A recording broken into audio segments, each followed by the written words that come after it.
여러분 예쁘게 찬양해요.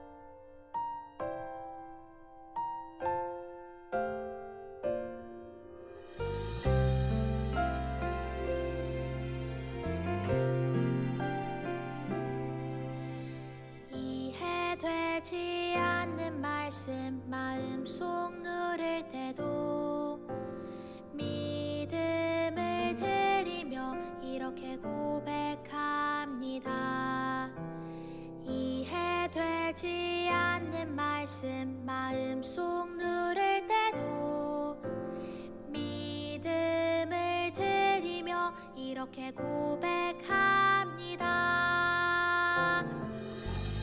그래도 하나님은 선하십니다. 그래도 주님 뜻은 완전합니다.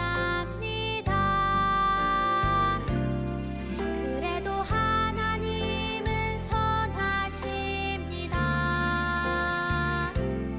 그래도 주님 뜻은 완전합니다.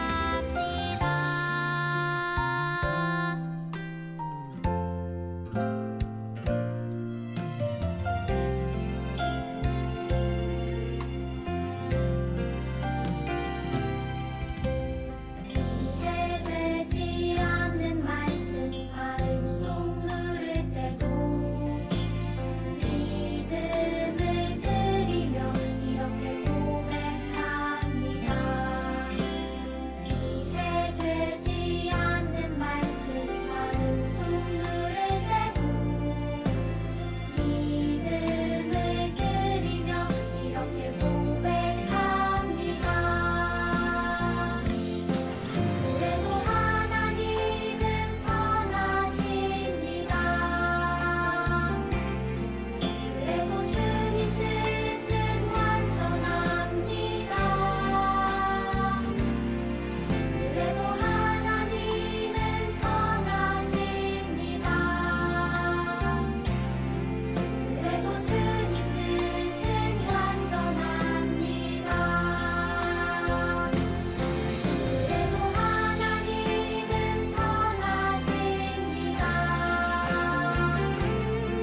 그래도 주님 뜻은 완전합니다. 그래도 하나님은 선하십니다. 그래도 주님 뜻은 완전합니다. 그래도 주님 뜻은 완전합니다.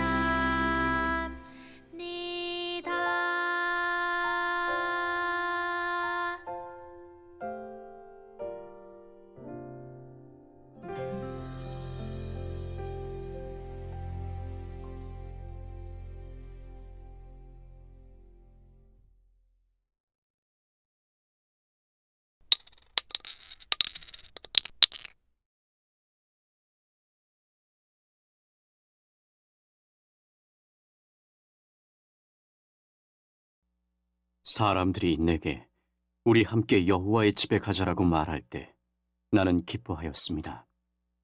오 예루살렘이여, 우리의 발이 내 문 안에 서 있습니다. 예루살렘은 건물이 단단하게 연결된 도시처럼 건설되었습니다. 그것은 각 지파들, 곧 여호와의 지파들이 여호와의 이름을 찬양하기 위해 올라가는 곳입니다. 이스라엘에게 주어진 법규에 따라 찬양하러 가는 곳입니다. 재판하기 위해 다윗의 집의 왕좌들이 거기에 모였습니다. 예루살렘의 평화를 위해 기도하십시오. 예루살렘을 사랑하는 자들이여, 안전하기 바랍니다. 예루살렘의 성벽 안에 평화가 있고 예루살렘 성 안에 안정이 있기 바랍니다. 나의 형제들과 친구들을 위해 너희 안에 평화가 있을 것이다라고 내가 말할 것입니다. 여호와 우리 하나님의 집을 위해 내가 그 집이 번영하기를 기도할 것입니다. 이제 설교 시간이에요. 주신 말씀을 가슴 속에 새기면서 들어볼까요? 샬롬 청소년부와 대학부를 섬기고 있는 윤성호 목사입니다. 오늘도 아자함 가정 예배를 드리는 모든 가정을 주님의 이름으로 축복합니다. 함께 예배드릴 때 하나님의 놀라운 은혜와 축복이 여러분 가정 안에 가득 넘치기를 간절히 축원합니다. 오늘 하나님께서 주신 말씀은 시편 122편 1절에서 9절까지의 말씀인데요. 예배할 때 오는 기쁨과 평안이라는 제목으로 오늘 살아있는 하나님 말씀 같이 나누기 원합니다. 여러분, 올 여름이 이제 8월이 끝나고 9월을 앞두고 있습니다. 여러분, 여름에 무더운 여름 보내시느라 너무 수고 많으셨는데 우리가 여름하면 더운 것도 있지만 또 즐거운 추억이 있잖아요. 바로 휴가입니다. 휴가. 여러분, 휴가는 다들 잘 다녀오셨나요? 우리가 이제 무더운 여름에 이제 휴가를 많이 가게 되는데 떠나기 전에 여러분들 마음 매우 설레고 또 기대되고 막 두근두근해서 막 다음날 아침에 막 그렇게 마음이 떨린 마음들이 있지 않았나요? 내가 좋아하는 장소, 좋아하는 사람들과 함께 한다는 것 그 자체가 이미 그 사실만으로도 기분이 매우 좋아집니다. 오늘 본문 속 다윗도 바로 그런 기분이었습니다. 사람들이 우리 여호와의 집 성전에 올라가자 라고 말하자 다윗이 매우 기뻐했다고 말을 합니다. 다윗은 마음이 두근거리며 기뻐했습니다. 왜냐하면 하나님을 예배하는 그 자리가 가장 본인에게 행복한 자리라는 걸 알았기 때문이죠. 오늘 본문의 1절과 2절을 제가 읽어보겠습니다. 사람이 내게 말하기를 여호와의 집에 올라가자 할 때 내가 기뻐하였도다. 2절 예루살렘과 우리 발이 내 성문 안에 섰도다. 1절에 보면 다윗은 예배를 기다리며 기뻐했습니다. 왜일까요? 하나님을 만나는 자리이기 때문이죠. 또 다윗은 하나님을 만나기 위해 예배를 드리러 2절에 예루살렘으로 가게 된 것을 우리는 알 수가 있습니다. 여러분, 우리 삶에도 예루살렘 같은 곳이 있습니다. 예루살렘 같은 곳이 있는데 그것은 바로 어디일까요? 정말 그곳에 가면 기쁨과 정말 그 행복한 곳이 어디일까요? 저는 그곳이 바로 교회와 가정이 되기를 소망합니다. 하나님을 만나러 예루살렘으로 가는 것을 기뻐한 다윗처럼 우리 가정이 함께 모일 때, 우리 가정이 집에서나 교회에서나 함께 예배드릴 때 단순한 모임이 아니라 기쁨이 넘치는 시간 되기를 하나님의 이름으로 축원합니다. 우리도 주일 아침 교회에 가거나 이렇게 가족이 모여 예배드릴 때 억지로 그냥 습관적으로 예배를 드리는 것이 아니라 와, 하나님을 만날 수 있다. 하나님이 주신 그 평안을 소망하며 그렇게 기쁨이 있어야 합니다. 또 한 가지 우리는 중요한 것은 우리가 스스로를 돌아봐야 한다는 것이죠. 우리가 스스로 무엇을 기쁨으로 삼고 살아가고 있는지를 우리는 돌아볼 필요가 있습니다. 바로 자신의 우선순위를 점검하는 것입니다. 내가 저마다 피곤하고 금방이라도 잠을 잘 것 같이 그런 상황이 오더라도 눈이 번쩍 뜨일 정도로 기쁨이 되는 일 분명히 있습니다. 어떤 사람은 그것이 돈이 되기도 하고 어떤 사람은 그것이 오락이 되기도 합니다. 근데 돈과 오락 등의 그런 삶이 그게 기쁨이 기준이 된다면 과연 그 사람은 건강한 미래를 살아갈 수 있을까요? 여러분, 돈은 점점 사라지게 되고 오락은 우리를 더 생활을 할 수 없게끔 중독에 빠지게 합니다. 다윗은 하나님이 자신의 기쁨됨을 분명하게 오늘 1절을 통해 말하고 있습니다. 그것은 바로 그 이유는 바로 하나님이 영원한 기쁨과 평안을 주기 때문이죠. 하나님께 기도할 때 하나님은 우리에게 마음의 안식을 주십니다. 우리가 하나님께 기도할 때 하나님은 우리와 함께 하시며 함께하는 우리는 하나님의 평안을 경험하게 되는 것이죠. 여러분, 우리의 마음의 우선순위를 돌아봅시다. 그리고 하나님과 만나는 이 예배의 시간을 여러분 삶의 중심으로 기쁨으로 여기는 모두가 되기를 소망합니다. 여러분들이 함께 가정 안에서 예배 드릴 때 그것이 의무가 아니라 하나님을 만나는 설레는 자리가 되기를, 그리고 거기서 진심으로 하나님께 기도하고 예배 드릴 때 하나님께서 그 가정 안에 함께 하셔서 세상이 줄 수 없는 평안과 기쁨을 주기를 주님의 이름으로 간절히 축원합니다. 아멘. 두 번째, 우리 3절과 5절의 말씀을 제가 읽어보겠습니다. 예루살렘아 너는 잘 짜여진 성읍과 같이 건설되었도다. 지파들 곧 여호와의 지파들이 여호와의 이름에 감사하려고 이스라엘의 전례대로 그리로 올라가는도다. 거기에 심판의 보좌를 두셨으니 곧 다윗의 집의 보좌로다. 3절에 보면 예루살렘은 매우 잘 짜여진 성읍과 같이 건설되었도다 라고 나옵니다. 잘 짜여졌다는 것은 성벽이 견고하게 지어졌다는 것과 동시에 그 안에 도시의 질서가 있어, 그리고 그 안에 도시의 규칙이 있어서 매우 잘 짜여진, 서로가 서로에게 잘 서로 교제하고 서로가 그 질서 안에서 살아가는 그런 성읍과 같이 건설되었음을 오늘 3절을 통해 우리는 알 수가 있습니다. 예루살렘은 단순한 도시가 아니라 성전이 있는 곳, 하나님의 법과 말씀 중심으로 세워진 곳이었던 것이죠. 그곳에는 질서와 평안이 있었고 우리 가정도 마찬가지입니다. 여러분, 이 예루살렘이 질서와 평안이 있었던 것처럼 우리 가정에도 중심과 질서가 꼭 필요합니다. 우리 가정 안에 질서와 평안이 세워졌을 때 하나님께서 우리에게 평안을 주시고 이렇게 하나님께서 우리를 인도하시기 때문이죠. 여러분, 말씀을 무시하면 다툼이 생기고 각자 자기 생각대로 살려고 하면 평안이 사라집니다. 여러분, 우리 가정 안의 질서가 하나님 말씀이 되고 우리 가정 안의 질서가 하나님 나라의 하나님의 가르침이 되기를 간절히 소망합니다.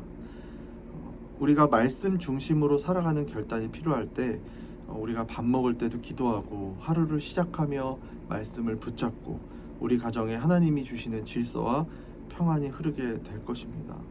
여러분, 우리 가정을 한번 돌아봅시다. 그리고 가정 안에서 영적인 질서를 다 같이 세우고 같이 그걸 지켜나가며 그 결과로 하나님의 은혜를 경험하기를 간절히 축복합니다. 마지막 6절과 9절을 제가 읽어보겠습니다.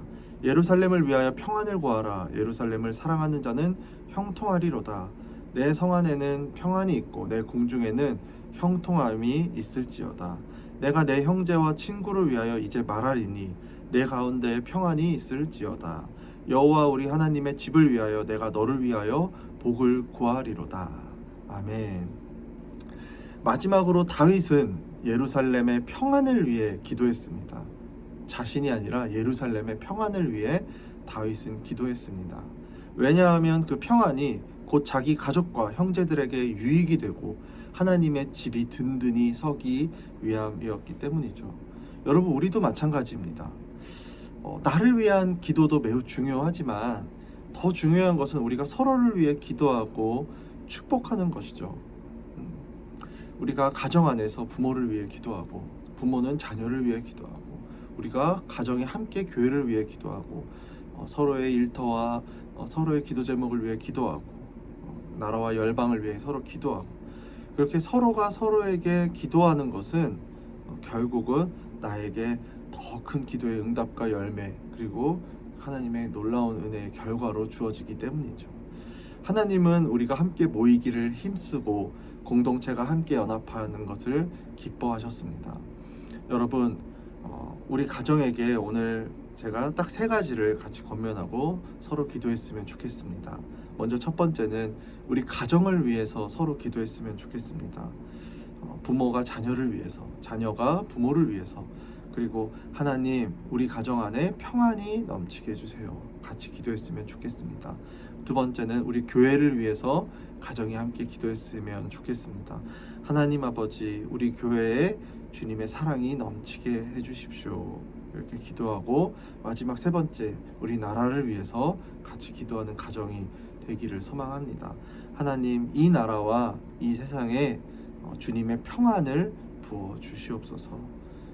그렇게 가정과 그리고 나라와 그리고 교회를 위해서 같이 기도하고 서로를 위해서 기도할 때 다윗이 그러했던 것처럼 하나님께서도 우리에게 놀라운 은혜와 축복을 가득 부어 주실 것을 간절히 축복하고 그렇게 될 것을 믿습니다. 말씀을 정리하겠습니다. 오늘 3가지를 얘기했습니다. 먼저 첫 번째, 나의 우선순위를 돌아보기 원합니다. 나의 우선순위의 첫 번째, 예배드리고 하나님을 위해 사는 것이 나의 삶의 기준이 되고 기쁨이 되기를 소망합니다. 두 번째, 우리 가정의 영적 질서를 세우시기를 바랍니다. 각자의 고집대로 살아가는 것이 아니라 하나님 말씀을 중심으로, 기도를 중심으로 그렇게 세우고 그렇게 하나님을 쫓아가며 닮아가는 우리 가정이 되기를 소망합니다. 세 번째, 우리가 서로를 위해서 기도해야 합니다. 그 기도가 나에게 더 큰 유익이 되기 때문이죠. 우리 가정의 부모와 자녀가 서로를 위해서 기도해주고 교회를 위해 기도하고 나라와 세상을 위해 기도하는 가정이 되어 하나님의 또 다른 은혜를 경험하는 축복이 있기를 간절히 소망합니다. 이 시간 같이 함께 기도하며 나아가겠습니다. 기도하겠습니다. 사랑의 하나님, 우리가 여호와의 집에 올라갈 때 기뻐했던 다윗처럼 우리 가정도 예배를 기쁨으로 드리게 해 주시옵소서. 말씀을 중심에 두고 살아갈 때 우리 안에 참 평안을 주시옵소서. 또 우리 가정뿐만 아니라 교회와 나라에도 주님의 평안이 임하게 하여 주시옵소서. 예수님의 이름으로 기도드립니다. 아멘. 오늘 주신 말씀을 기억하면서 다음 내용을 서로 묵상해봐요.